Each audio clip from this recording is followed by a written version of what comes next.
President Bola Ahmed Tinubu's son, Seyi Tinubu, has been accused of using Thūgs to brutalize the National Association of Nigerian Student president and also disrupting their inauguration in Abuja.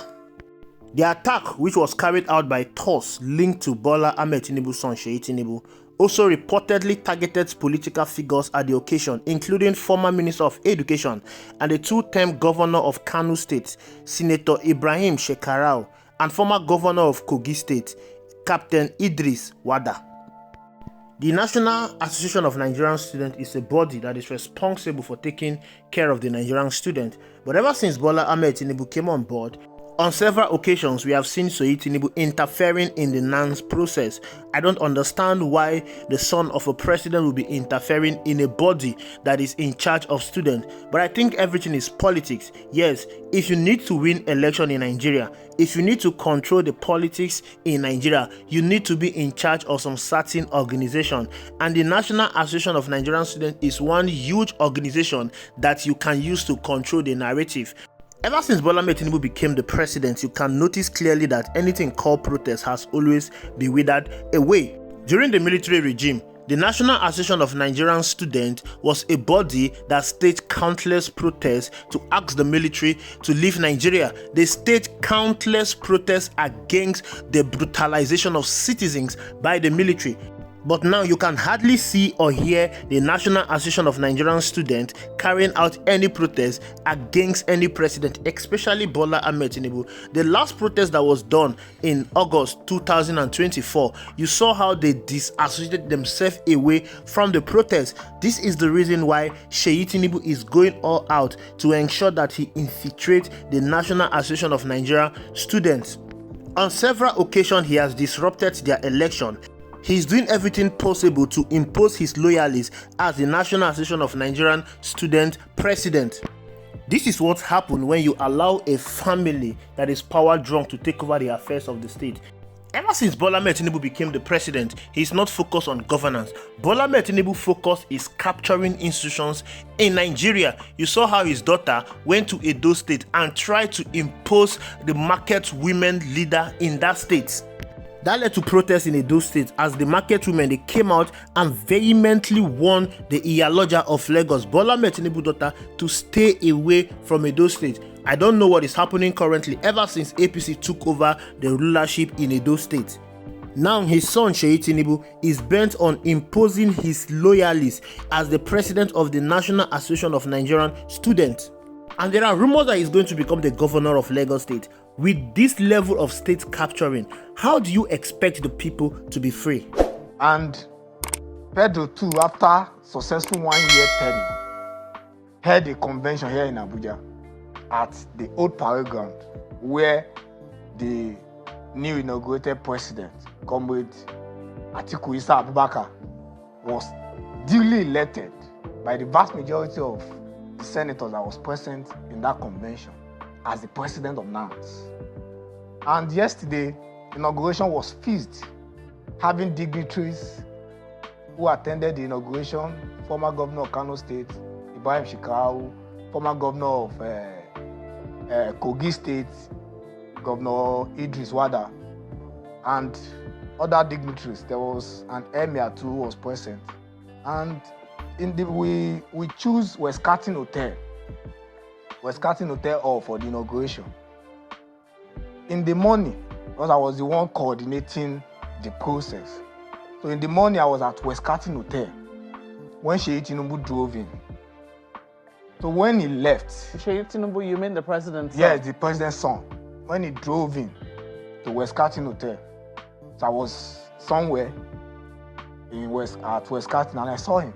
So when he left the venue, the manager now told me that the inauguration can no longer hold in this venue, that there was an instruction from the president's son that NANS cannot hold their inauguration here. And I told him that you can't tell us not to hold our inauguration here because this particular venue has already been paid for, and we'll proceed by whatever we want to do today. Maybe after today, you can ask us not to come here again or whatever, because we've booked for this place for a very long time. Okay, Seyi Tinubu left. And immediately, all our dignitaries are already on ground. So we usher them in and we begin the process. To the extent that the manager of the hotel has to go back and meet the technical team of the hotel. They have to switch off all appliances in the hall, including their generator, the light, the AC, and everything. So we're using solar light.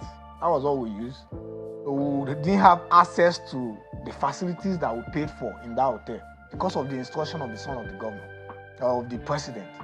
So as the inauguration proceeded... How do you know that? I mean, how do you know that for sure? You saw him at that hotel? I saw him at that hotel. Yes. And the manager of the hotel also confirmed to me that the instruction was from the president's son. The instruction was from the president's son.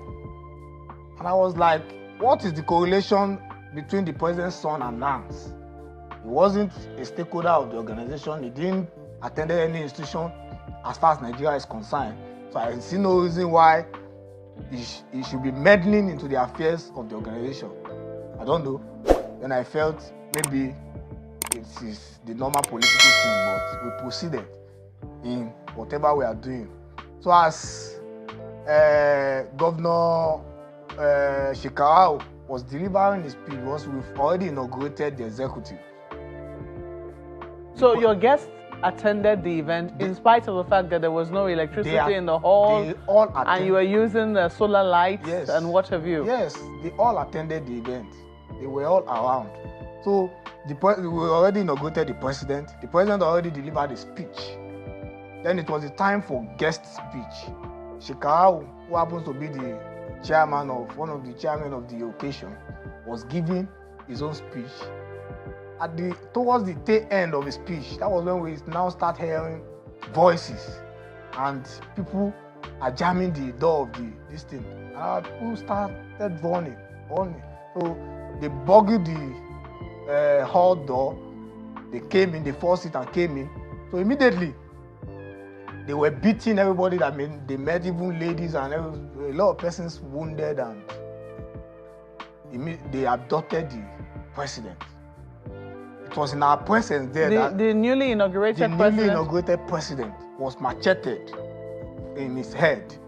They caught someplace in his hand and they went away with him. Since yesterday, we've not seen him. But as I was coming into the studio, I was told that he has been released from their captive and he has been taken to some of this hospital.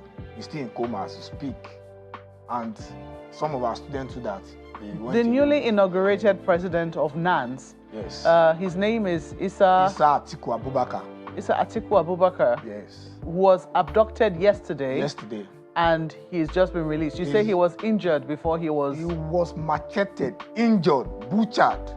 In fact, they stripped him naked in front of everybody.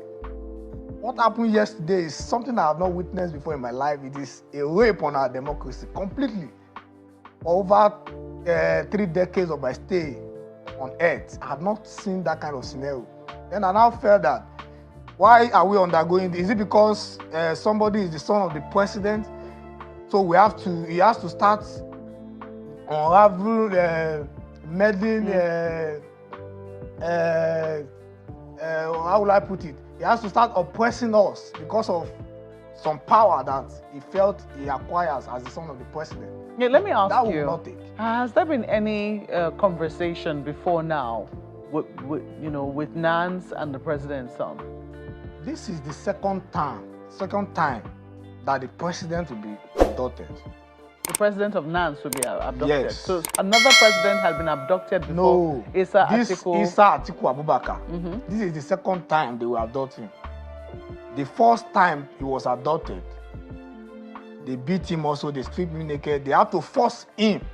According to him, he said he was forced to the office of the DGNTA to go and address press that he is no more the president under DOS before he was released. And the video, his nakedness and everything. Then he said, even with everything that they have done to him, he will still proceed in whatever he wants to do because it was a Nigerian student that elected him and he cannot betray their trust and all that. So he came back, he's begin his inauguration process and all of that.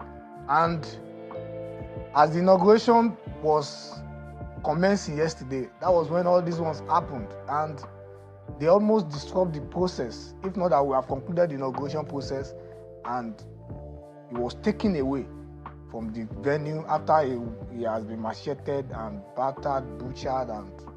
So there was chaos yesterday at the venue of your event? Yes, it was. Interesting. Well, I'm sure my colleague Ayo has further questions for you. Ayo.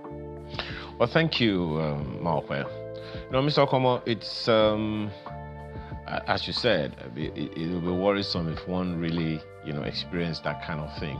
But there was a question that Maokwe began with, and that is the question of faction or no faction. I just want to be, clear as well, because there are those who are saying that, because earlier this month of April, there was this report that Comrade Atiku Abubakar has agreed to work with NANS President Comrade Oladoja. Please, help us understand what the relationship is between the two men. Who is who among the two?